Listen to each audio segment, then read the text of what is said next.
हमारे पास कौन कौन से इसमें डिस्टेंस कौन कौन सा होता है, कितनी टाइप की रेसेस हमारे पास हर्डल रेसेस में आती हैं। अब इसके नाम से हमें कुछ अंदाज़ा हो गया होगा कि हर्डल रेसेस से मुराद क्या है। अगर हम उर्दू में इसको कहें तो उर्दू में हर्डल रेसेस से क्या मुराद होगा, रुकावटों वाली दौड़, जैसा कि आपको ये डायाग्राम में एक तस्वीर में एक पिक्चर में शो भी हो रहा है कि हर लेन में एक हर्डल पड़ी होती है और एथलीट ने उन हर्डल्स को क्रॉस करना होता है। और ये सिर्फ एक हर्डल नहीं होती, टोटल 10 हर्डल्स होंगी। यानी इवेंट हमारा कोई भी हो, चाहे वो 100 मीटर हर्डल रेस हो, 110 मीटर हर्डल रेस हो या 400 मीटर हर्डल रेस हो, तो टोटल हर्डल्स जो एक एथलीट ने कवर करनी होती हैं वो 10 होती हैं। ठीक है, अब मज़ीद हम इनके बारे में पढ़ेंगे कि इन हर्डल्स का वेट कितना होगा, हाइट कितनी होगी, विड्थ कितनी होगी और डिस्टेंस कितना कितना होता है वगैरह वगैरह। ये हम नेक्स्ट स्लाइड में इसके बारे में हम देखते हैं। तो सबसे पहले हम ये देखते हैं जी, मेल के लिए फॉर मेंस हर्डल रेसेस हमारे पास कौन कौन सी होती हैं जो कॉमन प्रैक्टिस में हमारे पास आती हैं। 110 मीटर और दूसरी 400 मीटर। इसी तरह अगर हम फीमेल की बात करते हैं तो फीमेल में हमारे पास हर्डल रेसेस का जो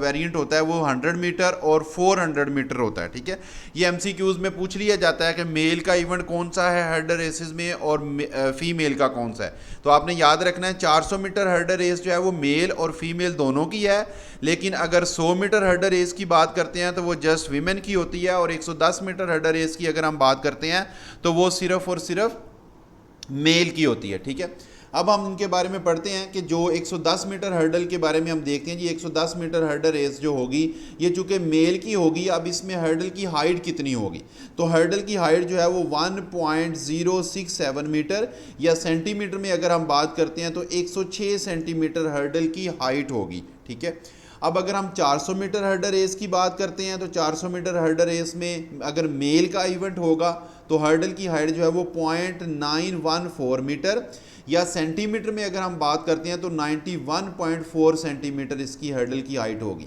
अभी हमने जस्ट ये देखा है कि 110 मीटर हर्डल रेस में क्या हर्डल की हाइट है और 400 मीटर हर्डल में हर्डल की हाइट क्या है फॉर मेल। इसी तरह टोटल हर्डल्स जो होंगी वो हमने पहले बात कर दी थी, 10 हर्डल्स होंगी। इवेंट हमारा 110 मीटर हो या 400 मीटर हो, टोटल हर्डल्स जो हमारे एथलीट को क्रॉस करनी पड़ेंगी वो टोटल 10 हर्डल्स ही होंगी। ठीक है, अब जैसे हमने प्रीवियस अपने लेक्चर में पढ़ा था कि ये हमारी 100 मीटर हर्डल रेस हो, 110 मीटर हर्डल रेस हो या 400 मीटर हर्डल रेस हो सॉरी, ये आती हमारी किस में है, ये स्प्रिंट रेसेस में ही आती हैं। स्प्रिंट रेसेस की फिर हमने कैटेगरी पढ़ी थी ना कि स्प्रिंट रेसेस में हमारे पास फ्लैट रेसेस भी होती हैं, स्प्रिंट रेसेस में हमारे पास हर्डल रेसेस भी होती हैं, स्प्रिंट रेसेस में हमारे पास रिले रेसेस भी होती हैं। मींस टू से कि 100 मीटर हर्डल रेस हो, 110 मीटर हर्डल रेस हो या 400 मीटर हर्डल रेस हो, तो उसमें जो इसके बेसिक इस रूल्स हैं वो वही स्प्रिंट रेसेस वाले ही होंगे। यानी स्प्रिंट रेसेस वाले बेसिक रूल्स क्या थे कि तमाम एथलीट्स जो होंगे उन्होंने कंप्लीट डिस्टेंस अपनी लेन में रहते हुए कवर करना होगा, कोई भी दूसरी लेन में नहीं जा सकता।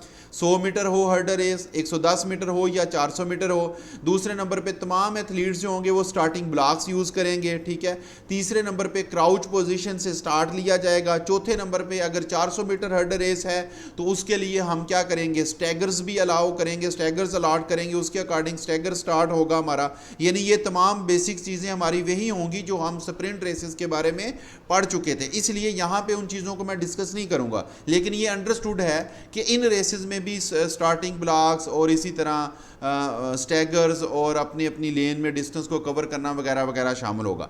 अब चूंकि हमने जैसे बात की है कि इसमें तमाम डिस्टेंस जो होता है उसने अपनी लेन में कवर करना होता है, तो इसका मतलब ये है कि हर एथलीट की लेन में 10 हर्डल्स पड़ी होती हैं। जो लेन नंबर 1 में होगा उसकी लेन में भी 10 हर्डल्स होंगी, लेन नंबर 2 वाले की भी लेन में 10 हर्डल्स होंगी। इसी तरह तमाम एथलीट्स जो होंगे हर एक की लेन में टोटल 10 हर्डल्स होंगी, चाहे वो 100 मीटर हर्डल रेस का डिस्टेंस हो, चाहे वो 110 मीटर का हो या वो 400 मीटर का हो। तो नंबर ऑफ हर्डल्स जो होंगी वो सेम ही रहेंगी, वो होंगी 10। अलबत्ता इनकी हाइट में फ़र्क आएगा कि अगर 110 मीटर हर्डल मेल की है तो उसकी हाइट मुख्तलिफ होगी, 400 मीटर मेल की है तो उसकी हाइट मुख्तलिफ होगी हर्डल की। इसी तरह अगर हम फीमेल की बात करते हैं तो फीमेल में अगर 100 मीटर का चूँकि हमने पढ़ा था इवेंट होता है हर्डल का, तो इसमें हर्डल की हाइट जो है वो 0.84 मीटर या 48 सेंटीमीटर होगी। ये एग्जैक्ट इसका जो डिस्टेंस होता है ना वो 83.8 8 सेंटीमीटर होता है, ठीक है। एग्जैक्ट हर्डल की हाइट जो होती है वो 83.8 सेंटीमीटर होती है, लेकिन हम राउंड फिगर में उसको 84 सेंटीमीटर लिख लेते हैं। इसी तरह अगर हम मीटर की बात करते हैं तो मीटर में ये एग्जैक्ट जो है वो 0.838, आई थिंक ये 838, हाँ यही बनेगा तकरीबन, ठीक है। ये वाला डिस्टेंस होता है मीटर में 0.838 मीटर होगा एग्जैक्ट, लेकिन राउंड फिगर में उसको हम 80.84 मीटर या सेंटीमीटर में 48 सेंटीमीटर पढ़ते हैं और लिखते हैं। यानी अगर एमसीक्यूज में ऑप्शंस में 83.8 सेंटीमीटर भी दिया हो तो आपने फिर 83.8 सेंटीमीटर को चूज़ करना है, ये उसकी एग्जैक्ट मेजरमेंट है। लेकिन ज़्यादातर जगहों पे 84 सेंटीमीटर ही होता है, बहुत कम जगहों पे आपको देखने को मिलेगा कि 83.8 सेंटीमीटर लिखा हुआ है या 0.838 मीटर लिखा हुआ है, बहुत कम जगहों पे लिखा होता है। लेकिन अगर लिखा हो तो मैंने उसकी रीज़न आपको बता दी है। इसी तरह अगर 400 मीटर हर्डल रेस होगी फॉर फीमेल तो उसमें हर्डल की हाइट मुख्तलिफ होगी। मेल में जैसे हमने पढ़ा था, मेल में कितनी थी जी, हमने पढ़ा कि 0.914 मीटर है या सेंटीमीटर में 91.4 सेंटीमीटर है। इसी तरह अगर फीमेल का इवेंट होगा 400 मीटर हर्डल रेस तो उसमें हर्डल की हाइट जो है वो 0.762 मीटर होगी, 0.762 मीटर हर्डल की हाइट होगी 400 मीटर हर्डल रेस में। बाकी वही सेम चीज़ कि टोटल हर्डल्स की तादाद जो होगी वो 10 ही होगी, 100 मीटर हर्डल रेस हो या 400 मीटर हो, ठीक है। उसके बाद वेट की अगर हम बात करते हैं तो वेट इनका जी 10 kg होगा, इवेंट कोई भी हो, मेल का हो फीमेल का हो, टोटल वेट जो है इसका वो 10 kg ही होगा, ठीक है। उसके बाद बात आ जाती है width of each hurdle, hurdle की जो विड्थ होगी वो कितनी होगी, ये भी सेम ही होगी 1.18 मीटर से लेके 1.20 मीटर तक हर्डल की चौड़ाई होगी, विड्थ होगी। ये नेक्स्ट स्लाइड में हम इसको देख भी लेंगे विड्थ से क्या मुराद होगा। यानी यहाँ पे हमें ये पता चला कि हर्डल रेसेस में मेल के इवेंट कौन कौन से हैं, फीमेल के इवेंट कौन कौन से हैं। फिर हमने ये देखा कि नंबर ऑफ हर्डल्स जो होगी, हर्डल्स की तादाद मेल और फीमेल का कोई भी इवेंट हो वो सेम रहती है, फिक्स रहती है, वो 10 ही होती है। वेट भी उनका 10 kg ही होता है, विड्थ भी उनकी एक जैसी रहती है। अब डिफरेंस सिर्फ आता है उनकी हाइट में, यानी 110 मीटर हर्डल में हाइट और होगी, 400 मीटर हर्डल में हाइट और होगी मेल का इवेंट हो। इसी तरह 100 मीटर हर्डल में हर्डल की हाइट और होगी, 400 मीटर हर्डल में फीमेल के लिए इसकी हर्डल की हाइट जो होगी वो मुख्तलिफ होगी, ठीक है। उसके बाद हमारे पास ये आ जाता है जी, यहाँ पे जो हमने स्टैंडर्ड डिस्टेंस पढ़ा, यानी जब हम हर्डल रेसेस के बारे में पढ़ते हैं तो हमारे पास जो इवेंट आती है ना मेल के, मेल में एक मेंस हर्डल रेसेस होती हैं, एक मैन अंडर 20 हर्डल रेसेस होती हैं, एक मैन अंडर 18 हर्डल रेसेस होती हैं। इसी तरह अगर हम फीमेल की करते हैं बात तो फीमेल में हमारे पास हर्डल रेसेस में women under 20 and women under 18 ये वाले होते हैं। तो हमने जो अपने ये पढ़ी हैं मेजरमेंट्स, ये मेल में हमने ये वाली पढ़ी हैं कि मेल में जो अंडर 18 वाली, अंडर 20 और अंडर 18 ये वाली हमने मेल की नहीं पढ़ी, ठीक है। हमने जस्ट मेंस वाली पढ़ी है कि ये वाली 110 मीटर होती है और हर्डल की हाइट इतनी होगी और 400 मीटर में इतनी होगी। इसी तरह वीमेन में जो हमने पढ़ी है तो वो हमने अंडर 20 वाली पढ़ी है, अंडर 18 वाली हमने नहीं पढ़ी। ये आपने याद रखना है, अंडर 18 वाली हमने नहीं पढ़ी क्योंकि ज़्यादातर इन्हीं के बारे में क्वेश्चन होता है जो हमने अभी डिस्कस किए, यानी मेंस में मेन वाली हर्डल रेस और वीमेन में वीमेन अंडर 20 वाली हर्डल रेस, इसके बारे में ज़्यादातर पूछा जाता है। और ये देखिए हमने यही पढ़ा है ना कि 100 मीटर में इसकी हाइट जो है वो 0.838 मीटर या इसको हम 0.84 मीटर भी कह सकते हैं, और 400 मीटर अगर होगी तो इतना होगा। इसी तरह मेल के लिए ये वाला होगा। अब बाज़ जगहों पे, कुछ जगहों पे ऐसे हो सकता है कि वो आपसे ये क्वेश्चन पूछे कि जी वीमेन अंडर 18 में बताएं। अगर वो वीमेन अंडर 18 की बात करता है और आपसे ये पूछता है जी वीमेन अंडर 18 में बताएं कि 110 मीटर हर्डल में हर्डल की हाइट क्या होगी, तो फिर आपने याद रखना है उसका करेक्ट आंसर जो है वो 0.762 मीटर होगा। यानी फिर आपने ये वाला चूज़ नहीं करना क्योंकि वो अंडर 18 वाला आपसे पूछ रहा है, ठीक है।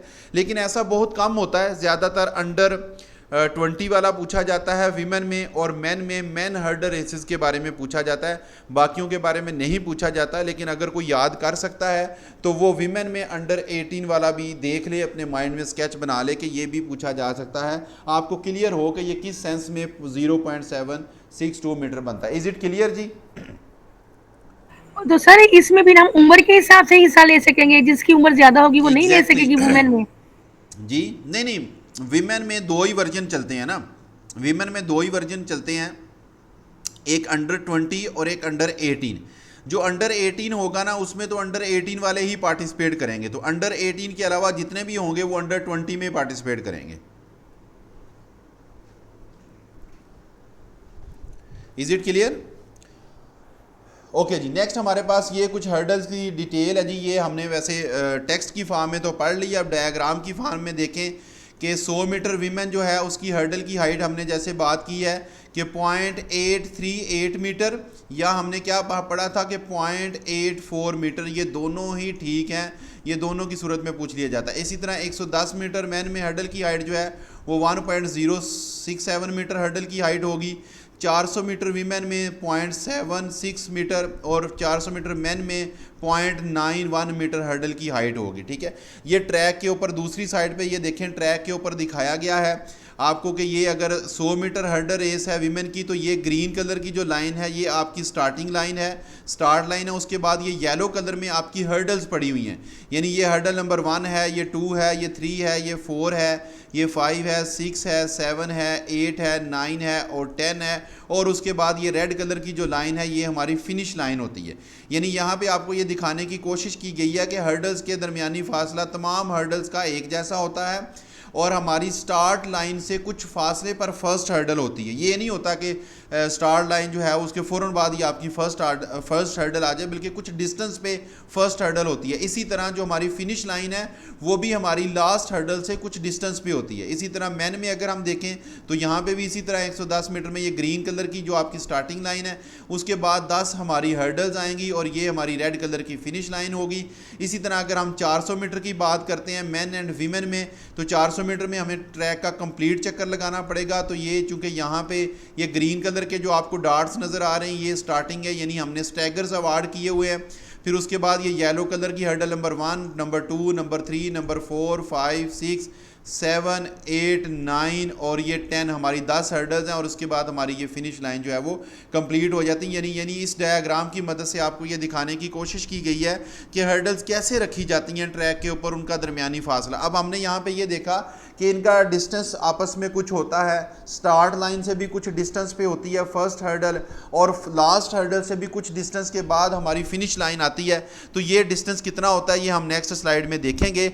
यहाँ पे हमने जो पढ़ा था कि हमारी हर्डल की विड्थ जो है वो कितनी होती है, 1.18 मीटर से लेके 1.20 मीटर। तो ये इस सेंस में उसकी विड्थ की बात की गई थी। हाइट हम पहले प्रीवियस स्लाइड में डिस्कस कर चुके हैं। उसके बाद हर्डल का जो ऊपर वाला किनारा होता है ये वाइट और ब्लैक कलर का होता है, ये देखें, यानी वाइट और ब्लैक कलर में कंट्रास्ट शेप में होता है ताकि दूर से ही एथलीट उसको जज कर सके। और उसके बाद इसका ऊपर वाला ये वाला जो किनारा होता है इसकी भी जो है ना हाइट कह लें या इसकी विड्थ कह लें, ये भी पूछ ली जाती है।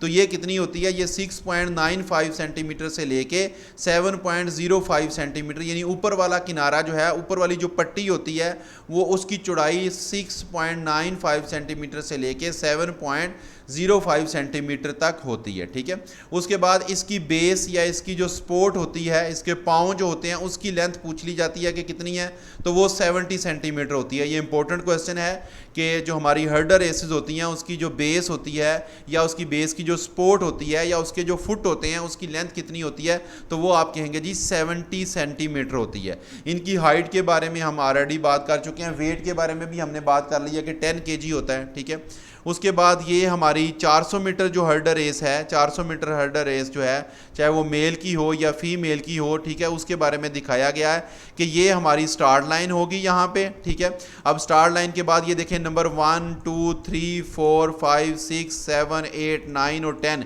ये आपको हर्डल्स दिखाई गई हैं। तो स्टार्ट लाइन से पहली हर्डल देखें ज़रा कितने डिस्टेंस पे रखी हुई है। स्टार्ट लाइन से फर्स्ट हर्डल जो हमारी है ये 45 मीटर के फासले पे आती है। फिर पहली हर्डल से दूसरी हर्डल 35, दूसरी से तीसरी भी 35, तीसरी से चौथी भी 35, यानी बाकी तमाम जो हर्डल्स होंगी उनके दरमियान फासला जो होगा वो 35 मीटर ही होगा। एंड लास्ट हर्डल से जो हमारी फिनिश लाइन होगी ये 40 मीटर के डिस्टेंस पे होगी।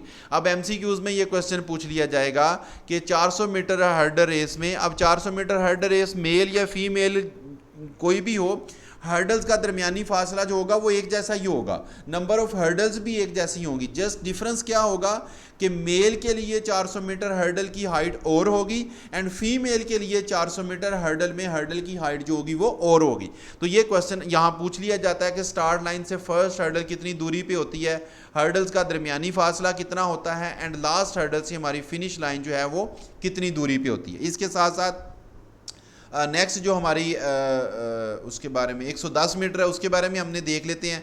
ये हमारी 110 मीटर हर्डल के बारे में लिखा हुआ जी कि स्टार्ट लाइन से फर्स्ट हर्डल कितनी दूरी पे होगी, वो होगी जी 13.72 मीटर के फासले पर।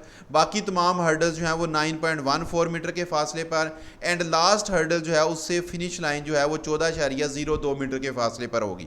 400 मीटर के बारे में तो अभी हमने एक डायग्राम की फॉर्म में डिस्कस कर लिया ना कि स्टार्ट लाइन से फर्स्ट हर्डल 45 मीटर, बाकी तमाम हर्डल्स के दरमियानी फासला जो है वो 35 मीटर एंड लास्ट हर्डल से फिनिश लाइन जो है वो 40 मीटर। ये हमने बात की थी मेल के लिए, मेंस के लिए, ठीक है। विमेन की अगर हम बात करते हैं तो विमेन में 100 मीटर की अगर बात की जाए तो स्टार्ट लाइन से फर्स्ट हर्डल जो है वो 13 मीटर, बाकी तमाम हर्डल्स का दरमियानी फासला आपस में 8.50 मीटर और लास्ट हर्डल से हमारी जो फिनिश लाइन होगी वो 10.50 मीटर होगी। और 400 मीटर तो वही होगी जो मेल के लिए है, सेम वो हमने डायग्राम की फॉर्म में डिस्कस भी कर ली थी, ठीक है। इसके अलावा इसमें जो क्वेश्चन पूछ लिया जाता है ना हर्डल रेसेस में, वो ये पूछ लिया जाता है कि जो 400 मीटर हर्डल रेस होगी, 400 मीटर जो हर्डल रेस होगी, इसमें स्टार्ट लाइन से फर्स्ट हर्डल तक पहुंचने के लिए एथलीट कितने स्टेप लेता है। 400 मीटर रेस में 400 मीटर हर्डल रेस में, ठीक है, स्टार्ट लाइन से फर्स्ट हर्डल तक एथलीट कितने स्टेप लेता है, तो वो तकरीबन 18 स्टेप लेता है, यानी 18 स्टेप तक वो अपनी फर्स्ट हर्डल तक पहुंच जाता है 400 मीटर में स्टार्ट लाइन से। और बाकी तमाम हर्डल्स जो होंगी, यानी पहली हर्डल से दूसरी हर्डल, दूसरी हर्डल से तीसरी हर्डल, तीसरी हर्डल से चौथी हर्डल, हर्डल से हर्डल वो तकरीबन 15 स्टेप में वो एक हर्डल से दूसरी हर्डल तक पहुंच जाता है। तो ये आपने लिख लेना है कि 400 मीटर रेस में फर्स्ट स्टार्ट लाइन से फर्स्ट हर्डल तक वो 18 स्टेप लेगा और बिटवीन द हर्डल्स, यानी आप एक हर्डल से दूसरी हर्डल तक वो 15 स्टेप लेता है। इसी तरह अगर वो पूछे आपसे जी 100 मीटर हर्डल और 110 मीटर, इनका 100 और 110 मीटर का तकरीबन सेम ही होगा। स्टार्ट लाइन से फर्स्ट हर्डल तक तकरीबन वो 8 स्टेप लेगा और बिटवीन द हर्डल जो है वो तकरीबन वो 3 स्टेप लेगा, ठीक है। ये आप लोगों ने याद रखना है। यहाँ पे स्टेप के बारे में भी पूछ लिया जाता है कि कितने स्टेप्स लिए हैं और डिस्टेंस भी पूछ लिया जी। सर रिपीट कीजिएगा अभी जो आपने वो स्टेप्स बताए किस रेस के लिए कितने, आवाज ब्रेक हो गई। लेके स्टार्ट लाइन से फर्स्ट हर्डल तक, स्टार्ट लाइन से फर्स्ट हर्डल तक 100 मीटर हर्डल रेस हो या 110 मीटर हर्डल रेस हो तो 8 स्टेप लिए जाते हैं। इसी तरह पहली हर्डल से दूसरी हर्डल तक, यानी बिटवीन द हर्डल्स या हर्डल टू हर्डल जो स्टेप लिए जाते हैं वो 3 स्टेप लिए जाते हैं 100 मीटर में एंड 110 मीटर हर्डल रेस में। इसी तरह 400 मीटर हर्डल रेस में स्टार्ट लाइन से फर्स्ट हर्डल तक 18 स्टेप लिए जाते हैं और हर्डल टू हर्डल 15 स्टेप लिए जाते हैं। अब यहाँ पे आप लोगों ने स्टेटमेंट को केयरफुली रीड आउट करना है कि अगर वो क्वेश्चन की स्टेटमेंट में आपसे डिस्टेंस पूछता है कि स्टार्ट लाइन से फर्स्ट हर्डल तक का डिस्टेंस वो 100 मीटर का पूछ ले, 400 मीटर का पूछ ले, 110 मीटर का पूछ ले, तो उसके अकॉर्डिंग आपने आंसर करना है। लेकिन अगर वो स्टेप्स की बात करता है तो उसके अकॉर्डिंग आपने, यानी ये दो मुख्तलिफ चीज़ें हैं, एक डिस्टेंस है स्टार्ट लाइन से फर्स्ट हर्डल तक और एक स्टेप्स हैं स्टार्ट लाइन से फर्स्ट हर्डल तक, दो मुख्तलिफ चीज़ें, इनके बारे में आप लोगों ने याद रखना है, ठीक है। इज इट क्लियर जी, यहाँ तक आपको पता चल गया, ठीक है। उसके बारे में ये जो हमारी हर्डल रेसेस होती हैं, हर्डल रेसेस के बारे में अगर ओलंपिक्स की बात आए, अगर हम ये देखें जी ओलंपिक्स में कब शामिल किया गया था इन रेसेस को, तो जो हमारी 110 मीटर हर्डल रेस है, 110 मीटर मेल की जो हर्डल रेस है, इसको फर्स्ट ओलंपिक से ही शामिल कर लिया गया था 1896 से ही ये ओलंपिक्स का हिस्सा है। अगर हम 100 मीटर रेस की बात 100 मीटर हर्डल रेस की बात करते हैं जो वीमेन का इवेंट है, तो इसको फर्स्ट टाइम 1972 की ओलंपिक्स में शामिल किया गया था। इसी तरह अगर हम 400 मीटर हर्डल रेस की बात करते हैं मेल के लिए, ठीक है, मेल के लिए 400 मीटर हर्डल रेस जो है वो सेकेंड ओलंपिक्स जो थी हमारी 1900 की, उसमें ओलंपिक्स में इसको शामिल कर लिया गया था। और अगर हम फीमेल की बात करते हैं, फीमेल का जो 400 मीटर हर्डल रेस का इवेंट है इसको कब शामिल किया गया था, तो इसको 1984 की ओलंपिक्स में फर्स्ट टाइम शामिल किया गया था 400 मीटर फीमेल